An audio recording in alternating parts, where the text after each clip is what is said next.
So I'm going to demonstrate the herringbone stitch, which is in your pattern as part of the edging. It suggests you slip stitch to the top of the beginning 2 chain, which counted as a stitch, then chain 2, which counts as a stitch. So back down we go. The herringbone is like it's a half treble herringbone stitch. So you wrap the hook like for a half treble,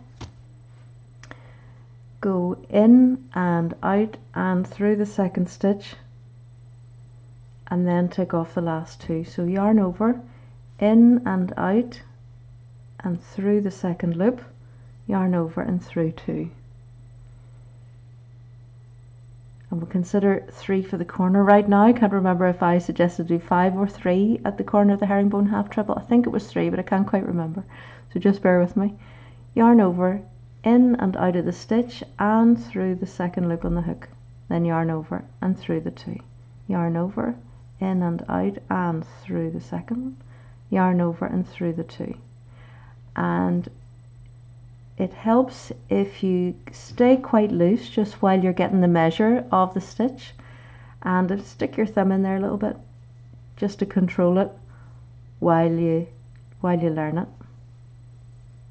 You do get quicker at it, but that's the herringbone half treble.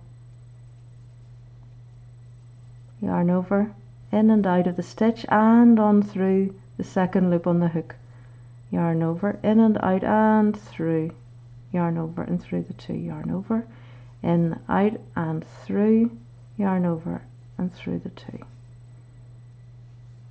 So already you can see it lies kind of off to one side.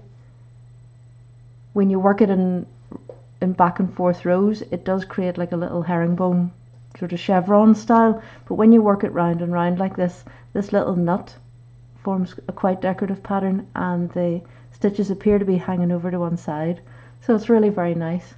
And then I'm going to demonstrate in the next video how to do the bobbles that are fun to do, but some people find them tricky. Maybe it's the wording of the pattern, so I'm going to demonstrate that. Good luck and thanks for watching. Bye.